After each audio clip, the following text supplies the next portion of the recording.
Jury selection is slated to begin tomorrow in the federal racketeering case against Chicago's longest-serving city councilman, Ed Burke.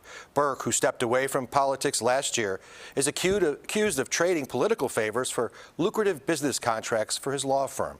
CBS 2 political reporter Chris Ty previews the trial from federal court. If politics is a machine in Chicago, few have managed the mechanism as well and as long as Edward Michael Burke. It's a humbling experience to reflect back on nearly a half century at City Hall. His career spans 7 decades of Chicago political history, nearly half as long as City Hall has been standing. Anybody who's charged with any kind of a criminal offense is presumed to be innocent until proven guilty beyond a reasonable doubt, and those individuals will have their day in court. In the coming days and weeks, we will learn how the final chapters of this storied political life will end.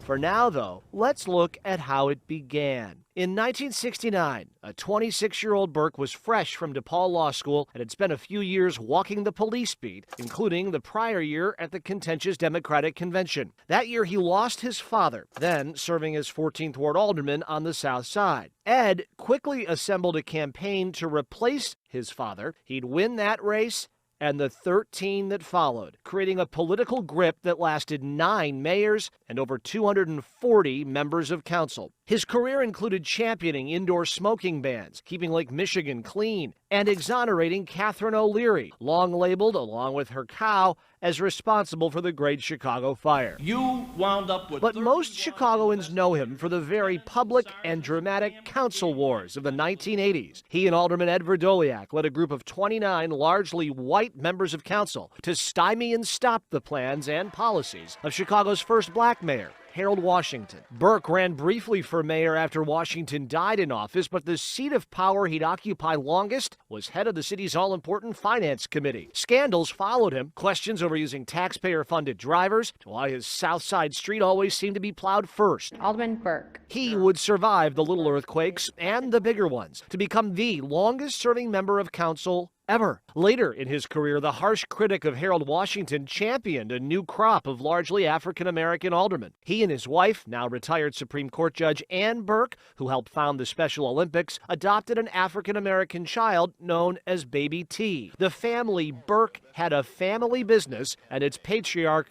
knew the business and navigated it with precision.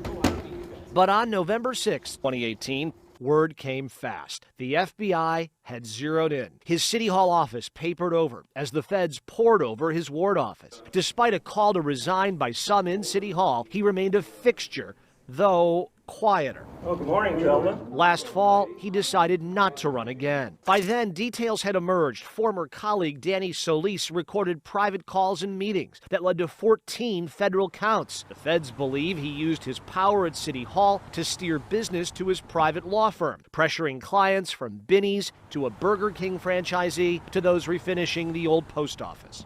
I've done nothing wrong. I believe that I'm not guilty of anything, and I'm trusting that when I have my day in court, that will be clear beyond a reasonable doubt. That day is now here. I've always cooperated, and I don't believe that anything that is looked at will be found to be amiss. The evidence is pretty overwhelming. It's very hard when a jury hears the person speaking on tape saying things that convict them from their own words. Since 1976 alone, there have been 2,100 convictions in federal court for public corruption, and 1,800 of those have been in the Chicago metropolitan region. 37 aldermen have already gone to jail and several on trial currently. The trial is slated to last 6 weeks. In the end, the question boils down to, did Ed Burke use the Chicago political machine to enrich himself? If a jury says yes, he could spend the rest of his life behind bars. Alderman, how do you respond? Chris Ty, CBS 2 News.